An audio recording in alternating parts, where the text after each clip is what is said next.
ચાલો વિદ્યાર્થી મિત્રો, નમસ્કાર. તો લાસ્ટ લેક્ચરની અંદર આપણે સર્જન એન્થાલ્પી અને ઉષ્મા રાસાયણિક સમીકરણોની વાત કરી. તો પ્રમાણિત સર્જન એન્થાલ્પી સમજ્યા અને ઉષ્મા રાસાયણિક પ્રક્રિયાઓ છે એ લખતા તમને શીખવાડ્યું. ઓકે, તો એની અંદર ગયા લેક્ચરની અંદર મેં તમને વાત કરી કે નીટની અંદર આવા MCQ પૂછાય તો એની અંદર તમને સર્જન એન્થાલ્પી છે એ આપેલી હોય તો ખાલી તમારે એની અંદર સરવાળા અને બાદબાકી જ કરવાની છે. એટલે પ્રક્રિયા ઉપરથી એનું શું આવડવું જોઈએ? સમીકરણ લખતા આવડવું જોઈએ, અને સમીકરણ લખી અને સરવાળા બાદબાકી કરી અને તમે એનો આન્સર મેળવી શકો. તો ત્યાર પછી આજના લેક્ચરની અંદર વિદ્યાર્થી મિત્રો હેજનો નિયમ છે એની વાત કરવાની છે. તો હેજનો ઉષ્મા સંકલનનો નિયમ છે એ આજે આપણે સમજવો છે. તો એની અંદર આપણે એક તમને વાત કરું કે તમારે એનું એક સાદું ઉદાહરણ તમને આપું. ધારો કે આપણે છે એ કોઈ પણ કાર્ય કરવું છે, તો એની અંદર તમને આગળ મેં એક વખત વાત કરી હતી કે ઉષ્માગતિશાસ્ત્ર છે. તો એ ઉષ્માગતિશાસ્ત્રની અંદર મેં તમને કીધું હતું કે તમારી ઘરેથી તમે સ્કૂલે પહોંચો છો તો ત્યાં આવવા માટેના જુદા જુદા ઘણા બધા છે એ શું હશે? રસ્તાઓ હશે. તો એની અંદર તમે ગમે રસ્તેથી તમે આવો છો તો તમે કર્યું શું? તો કે તમે ઘરેથી સ્કૂલે જ પહોંચ્યા ને, તમે પથ છે એ ગમે એ પસંદ કર્યો, પણ તમે છે એ પહોંચ્યા ક્યાં? સ્કૂલે. તો એની અંદર વિદ્યાર્થી મિત્રો હેજનો નિયમ પણ એ જ શીખવાડે છે કે કોઈ પણ રાસાયણિક પ્રક્રિયા હોય એ જુદા જુદા અથવા તો એક જ તબક્કામાં થતી હોય તોય ભલે અને શ્રેણીબદ્ધ તબક્કામાં થતી હોય તોય ભલે, તો એની અંદર જે એન્થાલ્પીનો થતો ફેરફાર છે એ હંમેશા કેવો રહેશે? સરખો રહેશે. તો એની અંદર પણ આપણે એકાદ બે ઉદાહરણ સમજી અને આપણે સમજવું છે એટલે તમને ખ્યાલ આવે કે કોઈ પણ પ્રક્રિયા શ્રેણીબદ્ધ પ્રક્રિયા થતી હોય અથવા તો એક જ તબક્કામાં પ્રક્રિયા થતી હોય તો એની અંદર જે પ્રક્રિયામાં એન્થાલ્પીમાં થતો ફેરફાર છે એ કેવો હોય? સમાન હોય. તો આને શું કહેવાય? હેજનો ઉષ્મા સંકલનના નિયમ તરીકે ઓળખાય છે. તો એની અંદર વાત કરીએ, આપણે જાણીએ છીએ કે એન્થાલ્પી છે એ અવસ્થા વિધેય છે, એ તો આપણે આગળ વાત કરી.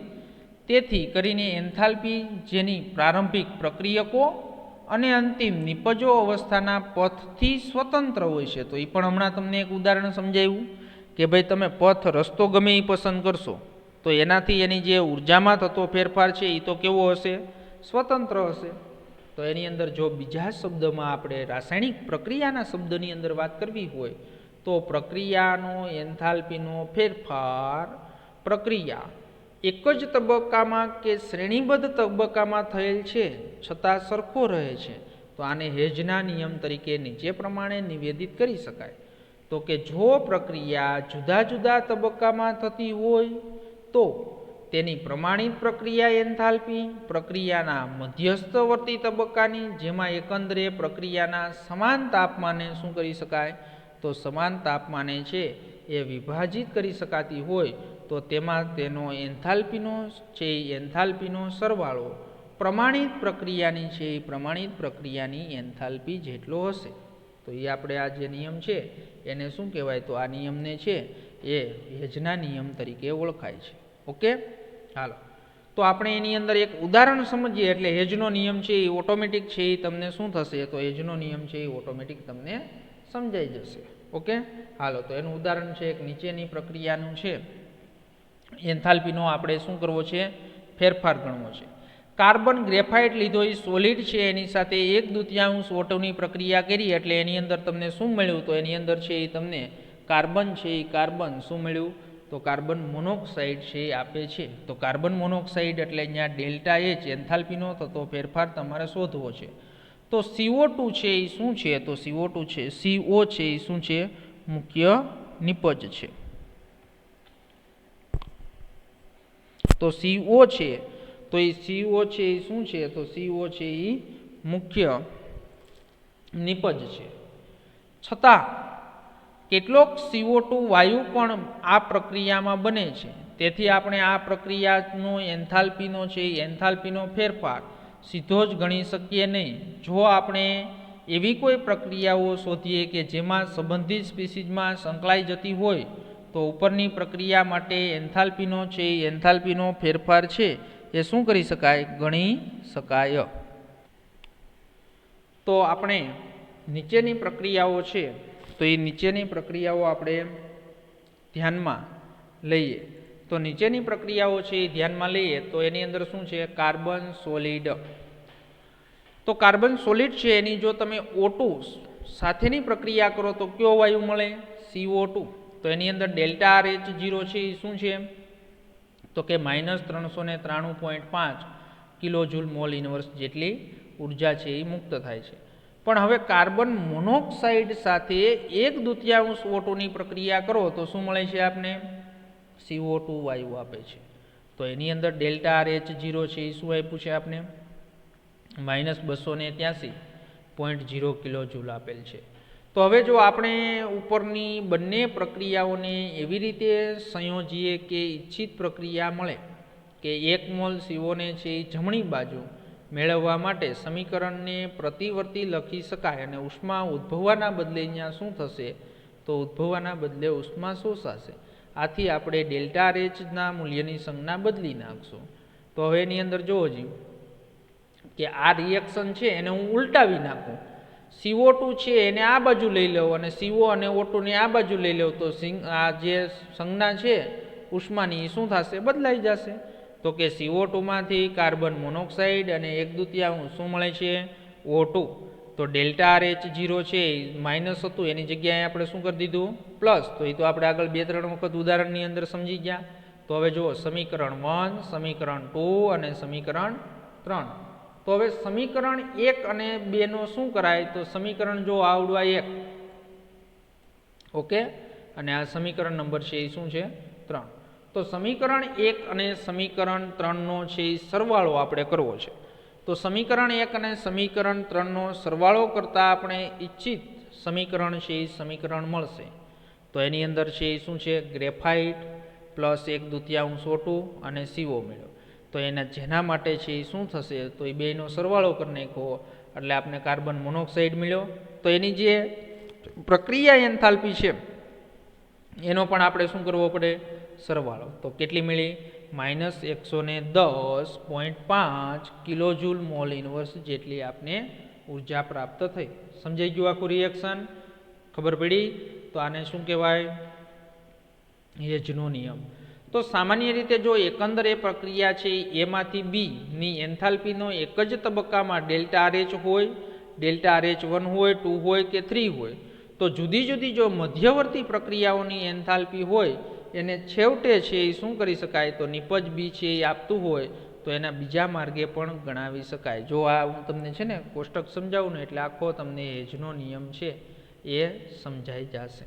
હવે જુઓ શું કરવું તમારે કે પ્રક્રિયક તમારી પાસે એ પ્રક્રિયક છે. શું છે તમારી પાસે? એ પ્રક્રિયક. એમાંથી તમારે બી નિપજ બનાવવી છે. શું બનાવવું છે? બી નિપજ બનાવવી છે. તો એ બી નિપજ જે તમે બનાવો છો તો એમાંથી બી જે નિપજ બની એને આપણે શું કીધું? Delta RH. ઓકે હાલો. હવે એની અંદર જો તમે બીજો રસ્તો પસંદ કરો એમાંથી સી બનાવો અને સીમાંથી વળી પાછો ડી બનાવો તો એમાંથી સી બને ત્યારે ડેલ્ટા RH1 છે અને સીમાંથી જ્યારે ડી બને ત્યારે ડેલ્ટા RH2 છે. તો એની અંદર આ બેનો તમારે શું કરવો પડે? સરવાળો કરવો પડે. તો એની ડેલ્ટા RH અને હજી જો ડીમાંથી પાછો શું બનશે? બી. એટલે અહીંયા જે આપ્યું નામ આપ્યું શું આપ્યું? Delta RH3. તો અહીંયા સમીકરણ આપ્યું છે delta RH equal to delta RH1 plus delta RH2 plus delta RH3. Okay. તો આ જે નિયમ છે એને શું કહેવાય? હેજનો નિયમ. હાલો. હવે ત્યાર પછી આપણે વાત કરવી છે કે જુદા જુદા પ્રકારની પ્રક્રિયાઓ માટેની એન્થાલ્પી. તો કાંઈ નથી વિદ્યાર્થી મિત્રો, હવે આ વાંચવાનું જ છે. ખાલી તમે વાંચી નાખશો તોય તમને આવડી જશે. આગળ છે એ આપણે બધાએ સમજાવ્યું જ છે. જો કોઈ પણ પ્રક્રિયા હોય જુદા જુદા પ્રકારની તો એને શું શબ્દ લગાડવાનો છે? તો પ્રક્રિયા તો બધાને તમને આવડે જ છે. કે દહન છે, દહનની પ્રક્રિયા થતી હોય તો જ્યાં ઉષ્માનો ફેરફાર થાય તો એને શું કહેવાય? દહન એન્થાલ્પી. તો એને શું કહેવામાં આવશે? દહન એન્થાલ્પી કહેવામાં આવશે. ઓકે. ત્યાર પછી જો એની અંદર પરમાણુમાં રૂપાંતરણ થતું હોય તો એને પરમાણ્વીયકરણ એન્થાલ્પી. જો તમે બંધ તોડતા હોય તો એને બંધ એન્થાલ્પી. દ્રાવણની અંદર દ્રાવ્ય થાય તો એને દ્રાવણ એન્થાલ્પી કહેવાય. અને જો પદાર્થ બનતો હોય તો એને લેટિસ એન્થાલ્પી કહેવાય. અને જો તમે એનું મંદ દ્રાવણ બનાવતા હોય તો એને મંદન એન્થાલ્પી કહેવાય. તો આટલા પ્રકારની આપણે આ ટેક્સ્ટબુકની અંદર વ્યાખ્યાઓ છે અને એના ઉદાહરણો છે. તો એનું નામ આવડે એટલે તમને એ આવડશે. તો એની અંદર છે એ નામ આપવામાં આવે વધુ અનુકૂળ રહેશે. તો પ્રક્રિયાના પ્રકારને દર્શાવતી એન્થાલ્પી છે. તો એ એન્થાલ્પીને શું કરશું? તો પ્રક્રિયાના પ્રકારને દર્શાવતી એન્થાલ્પી છે. તો એ એન્થાલ્પીને એનું શું કરવામાં આવશે? નામ આપવાનું વધુ અનુકૂળ રહેશે. ઓકે. હાલો. તો એની અંદર પેલું છે દહન પ્રમાણિત એન્થાલ્પી. તો દહન પ્રમાણિત એન્થાલ્પી છે તો એની અંદર જે આપણે દહન પ્રમાણિત એન્થાલ્પી એટલે કોઈ પણ રિએક્શન, કોઈ પણ પદાર્થ હોય એનું જો દહન કરવામાં આવે તો એને છે એ શું કહેવાય? દહન પ્રમાણી એન્થાલ્પી. અને એને કોના વડે દર્શાવે છે? એ તો એક વસ્તુ ખાસ યાદ રાખજો બધાય શબ્દ. ફ્યુઝન એટલે FUS, ફ્યુઝનને શું કહેવાય? પછી ગલન, ફ્યુઝન એટલે ગલન. પછી VAP એટલે વેપરાઇઝેશન. તો બાષ્પયન એન્થાલ્પી. પછી એની અંદર F હોય તો સર્જન એન્થાલ્પી. તો આવા બધા જ શબ્દ યાદ રાખવા જોશે. તો બધાને ખબર જ છે કે દહન કરવામાં આવે તો એ પ્રક્રિયા હંમેશા કેવી હોય? ઉષ્મા છૂટી જ પડે ને, તો ઉષ્માક્ષેપક હોય છે. તો આ છે એ ઉદ્યોગોમાં અને રોકેટના કાર્યમાં અને અગત્યના જીવનના તબક્કાઓની અંદર પણ ઉપયોગી છે. અને દહનની છે એ પ્રમાણિત એન્થાલ્પીની વ્યાખ્યા આપણે આપી શકીએ કે પદાર્થનો જો 1 મોલ છે એ દહન પામે છે અને બધા જ પ્રક્રિયકો અને નિપજો નિર્દેશિત તાપમાને તેમની પ્રમાણિત અવસ્થામાં હોય ત્યારે થતો એન્થાલ્પીનો ફેરફાર છે. તો આ દહન એન્થાલ્પીની શું આપી? વ્યાખ્યા. કે ભાઈ 1 મોલ પદાર્થ છે એ દહન પામે છે અને ત્યારે જ્યારે બધા જ પ્રક્રિયકો અને છે એ નિપજો છે એ નિર્દિષ્ટ તાપમાને છે એ નિર્દિષ્ટ તાપમાને તેમની પ્રમાણિત અવસ્થામાં હોય ત્યારે થતા ફેરફારને શું કહેવાય? એન્થાલ્પી છે. એ એન્થાલ્પીને દહન પ્રમાણિત એન્થાલ્પી કહે છે. ઓકે. હાલો. તો બધાને ખબર છે કે આપણા રાંધણ ગેસના સિલિન્ડરની અંદર મોટાભાગે કયો વાયુ હોય? બ્યુટેન, C4H10 હોય છે. તો એ 1 મોલ બ્યુટેન છે એનું જો સંપૂર્ણ દહન કરવામાં આવે તો કેટલી ઉષ્મા છૂટી પડે છે? 2658 કિલોજૂલ ઉષ્મા છે એ શું થાય છે? ઉત્પન્ન થાય છે. તો આના માટે આપણે ઉષ્મા રાસાયણિક પ્રક્રિયા છે એ આ પ્રમાણે લખી શકાય. તો તમને બધાને ખબર છે C4H10 પ્લસ O2 ઓક્સિજનની હાજરીમાં છે એનું શું કરવામાં આવે? દહન કરવામાં આવે તો કાર્બન ડાયોક્સાઇડ એને શું આપશે? પાણી છે એ પાણી આપને આપે છે. અને અહીંયા છે એ શું થશે? તો એની ΔCH0 એટલે દહન એન્થાલ્પી પ્લસ કેટલી? 2658 કિલોજૂલ. એટલે અહીંયા એટલી શું થશે? છૂટી પડશે. ઓકે. તો આ જ પ્રમાણે છે ΔRH0 2658 જો છૂટી પડે, આપીને છૂટી પડે એટલે સોરી તો અહીંયા છે એ છૂટી પડે છે એટલે શું થશે? માઇનસ. ઓકે. હાલો. તો એની અંદર ΔRH0 છે તો ΔRH0 છે અહીંયા માઇનસ શું થશે? 2658 કિલોજૂલ મોલ ઇનવર્સ. આ જ પ્રમાણે જો ગ્લુકોઝનું દહન કરવામાં આવે તો 2802 કિલોજૂલ મોલ ઇનવર્સ જેટલી ઉષ્મા આપે છે. અને જેને આપણે પ્રક્રિયા એકંદરે છે એ લખી શકાય. એટલે C6H12O6, 6H2O, 6CO2 અને 6H2O અને જ્યાં છે એ ΔRH0 છે એ -28 છે. તો એની અંદર તમને બધાને ખબર જ છે કે આપણું શરીર પણ ખોરાકમાંથી છે એ શું કરે છે? તો આપણું શરીર પણ ખોરાક છે એમાંથી ઉર્જા પેદા કરે છે. જેમાં આ જ પ્રમાણે દહનની પ્રક્રિયાઓ હોય છે. અને જો કે અંતિમ નિપજો છે એ શ્રેણીબદ્ધ જટિલ જૈવ રાસાયણિક પ્રક્રિયાઓ છે અને જેમાં ઉત્સેચકો છે એ પણ સમાવિષ્ટ થાય છે. અને તેના અંતે પછી આપણે છે એ શું મળે છે? ઉર્જા છે એ ઉર્જા આપણે આપે છે. ઓકે. ખબર પડી ગઈ? હાલો. તો આજે પહેલું જે વ્યાખ્યા ભણ્યા તો એ શેની ભણ્યા? દહન પ્રમાણિત એન્થાલ્પીની. હવે ત્યાર પછી આપને કે ભાઈ એના ઉપરથી એક શું આપ્યો છે? તો એના ઉપરથી એક દાખલો આપેલો છે. તો એ દાખલો અત્યારે કરવાની જરૂર નથી, કારણ કે આ દાખલો તમને ઓનલાઈનમાં છે એ અત્યારે સમજાશે નહીં. જ્યારે તમે આપણે છે એ ક્લાસની અંદર છે એ મળશું ત્યારે આ દાખલો હું તમને આખો સમજાવીશ, કારણ કે એની અંદર આ દાખલાઓની અંદર કઈ રીતે રિએક્શન ઉલટાવવાના છે, કઈ રીતે પ્લસમાંથી માઇનસ થાય છે, કઈ રીતે એની અડધી ઉર્જા કરવાની છે, તો એ બધી વાત છે એ આપણે જ્યારે રૂબરૂ મળશું ત્યારે અત્યારના સ્ટાર કરી નાખજો. કોયડો 6.9 છે એ બાકી રાખશું, તો એ જ્યારે બોર્ડની અંદર છે એ રૂબરૂ મળશું ત્યારે આપણે સમજશું. ઓકે, હાલો. ત્યાર પછીની એક વ્યાખ્યા જોઈ લઈએ. તો ત્યાર પછીની એક વ્યાખ્યા છે પરમાણ્યકરણની એન્થાલ્પી. શું છે? પરમાણ્યકરણની એન્થાલ્પી. તો પરમાણ્યકરણની એન્થાલ્પી એટલે કોઈ પણ અણુ હોય એની પરમાણુની અંદર જે રૂપાંતરણ કરવાનું હોય ત્યારે જે એન્થાલ્પીનો થતો ફેરફાર છે એને શું કહેવાય? પરમાણ્યકરણ એન્થાલ્પી. અને જેને કોના વડે દર્શાવે છે? ડેલ્ટા એ H0. કોના વડે દર્શાવાય?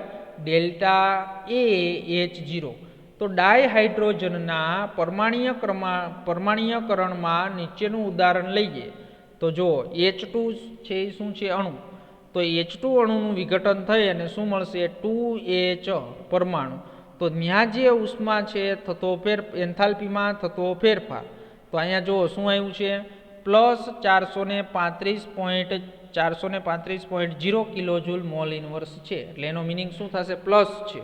એટલે અહીંયા તમારે ઉષ્મા શું કરવું પડશે? આપવી પડશે. કારણ કે તમને ખબર જ છે કે H2 ની અંદર હાઇડ્રોજન વચ્ચે છે એ શું હોય? તો હાઇડ્રોજન વચ્ચે એકલબંધ છે એ હોય છે. તો એ એકલબંધ છે એને તોડવા માટે તમારે શું કરવું પડશે? તો એને તોડવા માટે અહીંયા તમારે ઉર્જા આપવી પડશે. તો તમે જોઈ શકો છો કે ડાયહાઇડ્રોજનમાં હાઇડ્રોજન બંધ તૂટશે અને 2H પરમાણુઓ છે એ શું થાય છે? મળે છે. તો આ પ્રક્રિયા દરમિયાનનો એન્થાલ્પીનો ફેરફાર છે એ પરમાણ્યકરણ એન્થાલ્પી ડેલ્ટા એ H0 તરીકે ઓળખાય છે. અને તે 1 મોલ બંધને છે એ સંપૂર્ણપણે તેના પરમાણુને વાયુમય કલામાં તોડવા માટેનો શું છે? એન્થાલ્પીનો ફેરફાર છે. ઓકે, તો ડાયહાઇડ્રોજન ઉપર દર્શાવેલું જેમાં દ્વિઅણુની બાબતમાં પરમાણ્યકરણ એન્થાલ્પી બંધ વિયોજન એન્થાલ્પી પણ કહેવાય છે. તો એ તો આપને ખબર જ છે, બંધ જ તોડ્યો છે તો એને બંધ વિયોજન એન્થાલ્પી કહેવાય, અથવા તો પરમાણુની અંદર રૂપાંતરણ થયા તો એને પરમાણ્યકરણ એન્થાલ્પી પણ કહેવામાં આવે છે. તો પરમાણ્યકરણ એન્થાલ્પીના અન્ય ઉદાહરણ પણ આપણે જોઈએ. તો એના ઉદાહરણની અંદર એક CH4 નું ઉદાહરણ આપ્યું છે કે ભાઈ CH4 મિથેન છે એને તોડશો એટલે કાર્બન અને 4 હાઇડ્રોજન પરમાણુ છે એ મળશે. તો એને તોડવા માટે કેટલી ઉર્જાની જરૂર પડે? તો કે ભાઈ 1665 કિલોજૂલ મોલ ઇનવર્સ જેટલી જરૂર પડે. તો અહીં એ નોંધો કે નિપજોમાં માત્ર કાર્બન અને હાઇડ્રોજન પરમાણુ વાયુમય કલામાં છે. તો હવે આપણે નીચેની પ્રક્રિયા જોઈએ. તો એને સોલિડમાંથી શું કરવું છે? એને ગેસ. તો એના માટે પણ ડેલ્ટા H0 છે એ શું થશે? 108 કિલોજૂલ મોલ ઇનવર્સ. અહીંયા તો વાયુ જ છે એટલે એ વાયુમાં જ એના પરમાણુનું રૂપાંતરણ થયું. પણ અહીંયા પરમાણુ જ છે પણ એ પરમાણુ સોલિડમાંથી શેમાં રૂપાંતરણ કર્યું? વાયુમાં. એટલે એને પણ છે એ શું થાય? જો અહીંયા લખેલું છે આપણી વ્યાખ્યામાં શું લખેલું છે કે પ્રક્રિયા દરમિયાન એન્થાલ્પીનો ફેરફાર પરમાણ્વીય એન્થાલ્પી કહે છે અને તે 1 મોલ બંધને સંપૂર્ણ તેના પરમાણુમાં વાયુમય કલામાં તોડવા માટેનો એન્થાલ્પીનો ફેરફાર છે. ઓકે, હાલો. તો એની અંદર આ કિસ્સામાં પરમાણ્યકરણ એન્થાલ્પીને ઉધ્વપાતન એન્થાલ્પી પણ કહેવાય. બધાની વાત નથી હો, ખાલી આપણે આ એને સોલિડ હોય એમાંથી તમે શું બનાવો છો? તો કે એને ગેસ. એટલે આ સોલિડમાંથી ડાયરેક્ટ રૂપાંતરણ ગેસમાં થાય તો તમને બધાને ખબર જ છે કે આ પ્રક્રિયાને કઈ કહેવાય? ઉધ્વપાતન પ્રક્રિયા કહેવાય. અને એની અંદર જે થતો એન્થાલ્પીનો ફેરફાર છે એને શું કહેવાય? ઉધ્વપાતન એન્થાલ્પી તરીકે પણ ઓળખાય છે. ઓકે વિદ્યાર્થી મિત્રો, હાલો. તો આયા સુધીની વ્યાખ્યાઓ આપણે રાખો. આવતા લેક્ચરની અંદર 2-3 વ્યાખ્યાનો જે અભ્યાસ કરવાનો છે તો એ આવતા લેક્ચરની અંદર છે એ વ્યાખ્યાઓ ભણી જઈએ એટલે એની અંદર લગભગ તમારું આ ચેપ્ટર મોટાભાગનું છે એ મોટાભાગનું આ ચેપ્ટર શું થઈ જશે? પૂર્ણ થઈ જશે. પછી એની અંદર 2 વસ્તુ એક બાકી રહેશે. તો એની અંદર એક છે ગિબ્સ મુક્ત ઉર્જા અને એન્ટ્રોપી. આ બે છે એ ખાસ સમજવાના છે. એન્થાલ્પી તો આપણે સમજી ગયા, આની અંદર 3 તમારે અવસ્થા વિધેયો છે એ ખાસ 12મા ધોરણની અંદર એ ઉપયોગી છે, નીટની અંદર JEE અંદર એ ઉપયોગી છે.